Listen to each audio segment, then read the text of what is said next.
In today's video, I want to talk about the golden path.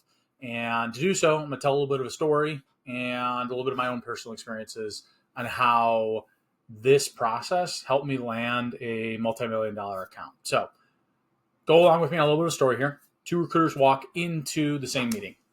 Same prospect, same company, same room, just at different times. They're sitting down with this prospect. One of them asks that prospect, "Who's the director of your finance team? I'd love to meet them." The other one says, instead of that, they say, "I understand John Doe is the director. Does it make sense for us to bring him into this conversation?" Same question, completely different results. One of them looks like you're fishing. The other one looks like you've actually done your homework. That difference is what I call the golden path.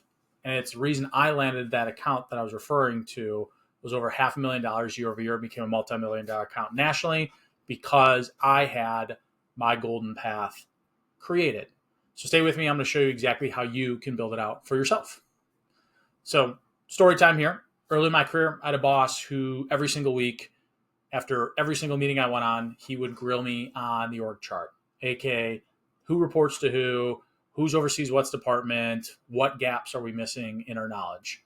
I personally thought, hey, complete waste of time.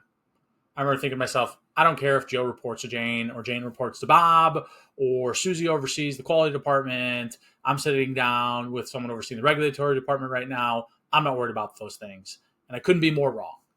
And when I actually started to map out, aka create that golden path, create that org chart that my boss was always hitting home on me to do, I went to those meetings, one, better prepared, and two, I didn't have to guess or fish like that recruit in that first part, asking who oversees this group. Instead, I had that knowledge already to go, and I was able to ask smart questions to be directed towards the right people. And I don't think I'm smarter because of this. I don't think there's anything fancy with it. I don't think it was even like a better pitch more often than not. It was just I came to those meetings prepared, and the prospects saw that, heard that, and knew that when they left the meeting that I was someone they could trust when it came to working with them. But also, if I ever did ask for introductions, I knew who I was asking the introduction to, and that left them feeling like I knew what was going on within their business as a result. So let's break down, though, the golden path a little bit further. I've already hinted at it, but it's simple. It's really just the list of people inside a target account that you'd want to meet with in order to get that contract signed. And that's one way. The other way, too, is within that org chart, it's people that you may or may not one day work with from a hiring or decision perspective. So, example, in the scientific space, the quality manager reports to the quality director. The quality director reports to the VP of quality. The VP of quality would report up to, say, the president. And depending on the size of the organization, there may be multiple quality managers or multiple quality supervisors or multiple directors of quality, like the enterprise account. There was 4 VP of quality just in their headquarters here in the Chicagoland area. Because each quality department was so large, they had to create more and more VP roles in order to oversee each area of that business. The same, though, will apply to you and your business. If you're, say, in the accounting and finance space, the easiest way to create this org chart / golden path is think to yourself, what is the career progression of the people I recruit and work with on a day-to-day basis from a candidate side? If they're in accounting, they go from accounting to a senior accountant. And if they go from a senior accountant to a director of accounting, or they go from there to controller, or from controller to CFO, just by doing that simple exercise, you're actually beginning to build out this org chart, this golden path, aka all these people I may or may not need to meet with in order to, one, get a contract signed, but also one day, again, meet with them to get potential business from them, aka hiring needs from them as well. It's not complicated. Obviously, as I was talking out, it is simple in theory. It's not necessarily easy in execution, though, because you can do all the research in the world using LinkedIn, ZoomInfo, all these other great tools, but that data might not always be up to the most recent time.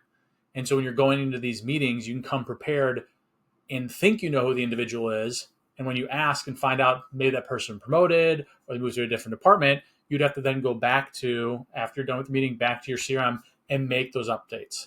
The org chart, just like most things in sales, it's a living, breathing document. And it's going to grow and shrink and change over time based on new information that comes in to you from your prospecting activities. So why does this all matter, though? I've said it multiple times already, but I do truly think, going back to that story, if I'm sitting down with a stranger, a prospect, and even if I win them over in that discovery call and they're on board working with Keeley, my agency, they want my help, it still isn't enough for them to trust me. And I say, hey, do you know who oversees the quality manager, the quality department over in Northfield? That to them feels like I'm fishing. Or even worse would be, hey, who are you reporting to? Like, I know you're the accounting manager, but who's the director of accounting? Like, instantly people, like, even if you're watching this video, you're going to feel this sudden apprehension to give away that information because it feels like I'm fishing. Versus on the flip side, again, hey, I know Jane oversees the quality department based on my research. Is that accurate? Yes, great. Then maybe I'm willing to ask them to make an introduction on my behalf. Or, hey, I know that your boss is Billy Q. And I know typically when I work with a new organization, I need to have on board yourself, the VP of finance, and typically HR as part of the buying committee in order to start working with a new agency like myself. Is that correct? And now I'm getting some confirmation. It's no longer fishing. It's a targeted questions to get the right responses, but also to build that trust that I'm not out there just going to call their bosses and free willy run around the account and make them look bad as a result as well. So that's it for today's video in terms of the information, in terms of what you should do, your action plan for next week. I would highly recommend to create your own golden path. And if you stick around to the end of the video, I'm going to drop a very rudimentary org chart breakdown that anyone can do. And once the beauty of it is, though, once you do create this template, every time you come across a new account moving forward, you already have your pre-built out golden path. At that point, it becomes plug and play time. Because if I know, again, the quality manager reports to the director and the director reports to the VP, now I come across a brand new company with a quality department, I know the titles I'm looking for. The new information is going to be who are the people that slot into those spots. And once I have those people slotted in, I then can now begin my outreach strategy. It'll help with my discovery meetings. It'll help with my sales cycle, hopefully shortening it because I understand who needs to be involved in the buying process. So highly, highly recommend for next week, you take the time, create that org chart, and then from there, use that in your prospecting from this point until the end of time. So thanks again for sticking around for the video to the end. Make sure to stay to the last minute. As again, I'll drop a quick little snapshot of what the org chart can be. And then actually at the bottom of the video, I'll even include a link for you to download it and grab it for yourself. So take care.